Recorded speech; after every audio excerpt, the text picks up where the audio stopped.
Let's talk about the top 6 foods that we want to avoid. Number one on our list, white refined sugar. We all know that that's not good for us. But what we don't realize is that is actually a food that causes inflammation and it actually feeds cancer. Now, we always have cancer cells in our body because that's part of the metabolic function of our body. But whether they're benign or malignant, it's decided on by your stress levels, trauma, nutritional deficiencies, toxicity levels, and eating garbage for decades. And how many of us have been eating sugar for quite some time? White refined sugar. I don't know very many people who can't say that they haven't, and we consume more sugar than we ever should. 100 years ago, I do believe our sugar intake was about 1 to 2 pounds a year. Would you like to take a guess what we're at now? How much sugar do we drink? Have you seen those bags of sugar from the Coca-Cola, right? And the bag's like this full of sugar. It's a lot of sugar. So we need to start avoiding that. Looking at other options such as xylitol, stevia, monk fruit, honey, more natural options for our sweeteners. But let's get rid of that white refined sugar. Number 2 on our list is going to be white flour. Okay, let me share with you my story. I have a house that's around 115 years old, and in my living room, I have that thick old wallpaper. So I decided I was going to remove this wallpaper, and I bought all the tools, I bought all the chemicals that you put on it to melt it, and I spent days trying to remove this wallpaper. After days, I didn't even put a dent in it. I cannot get this wallpaper off. I've tried the steamer. You name it, I tried it.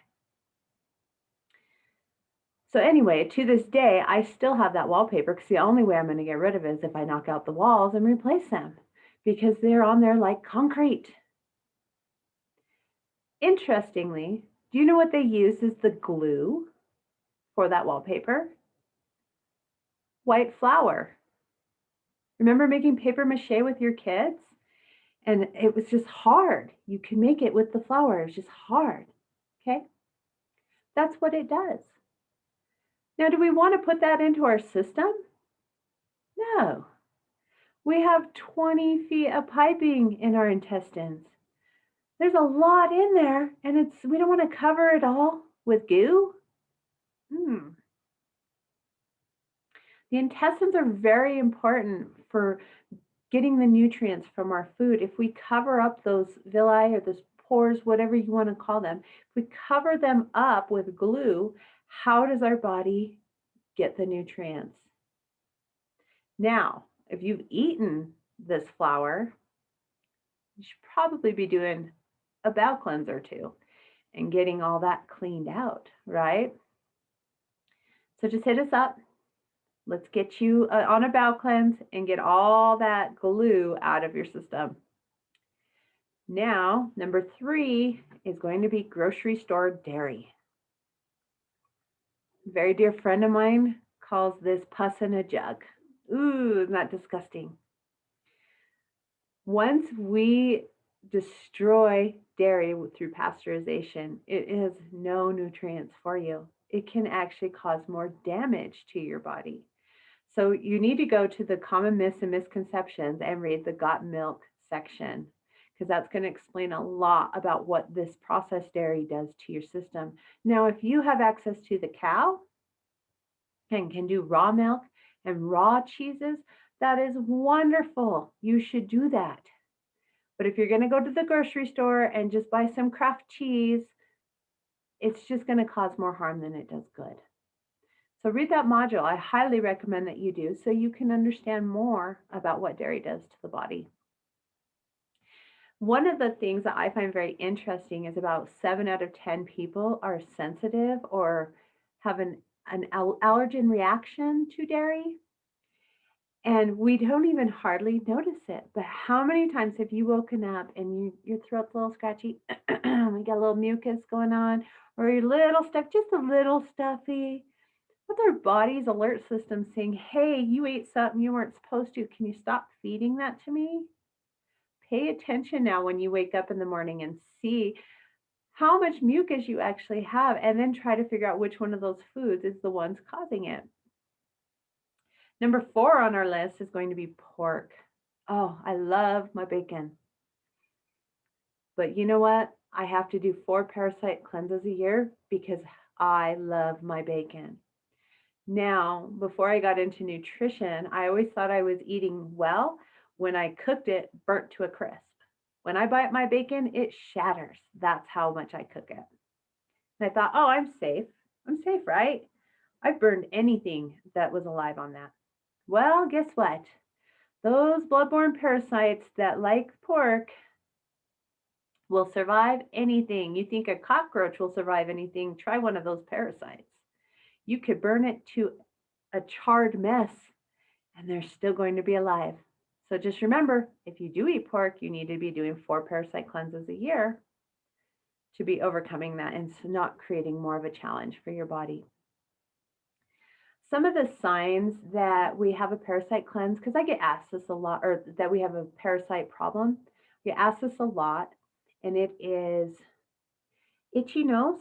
Like if you see people that are always going like this, or they have itchy ears, or they might have an itchy anus. Um, we have wild and vivid dreams.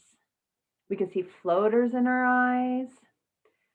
And one of the ones that we see most with children is bedwetting or like night terrors.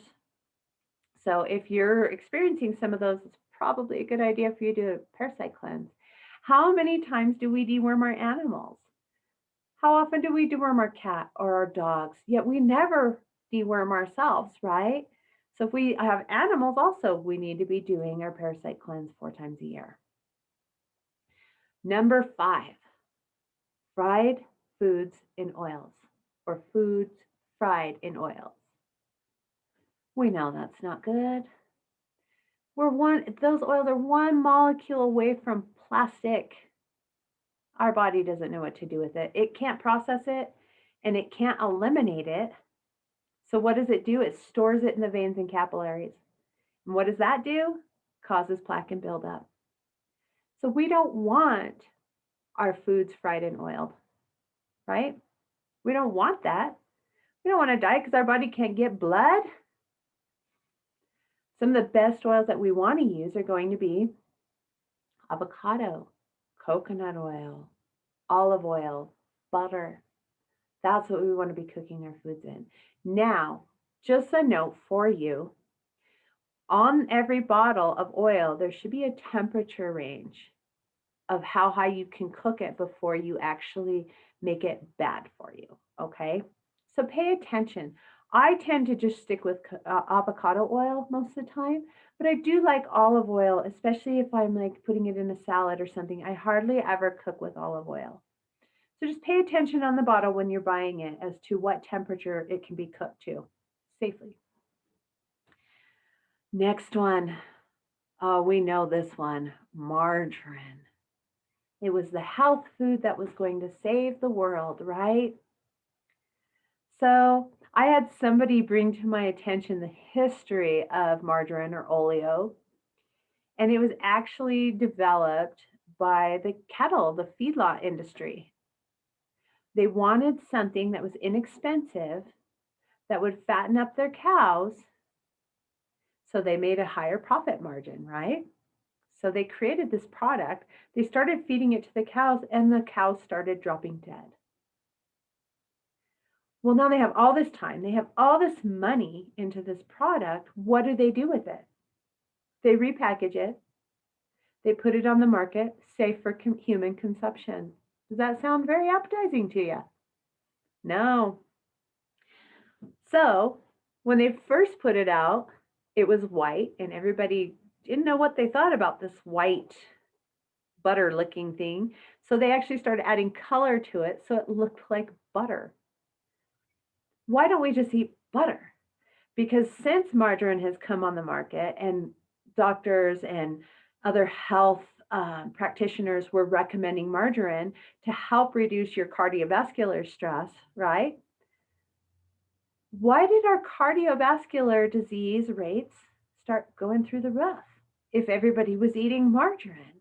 Does that make sense?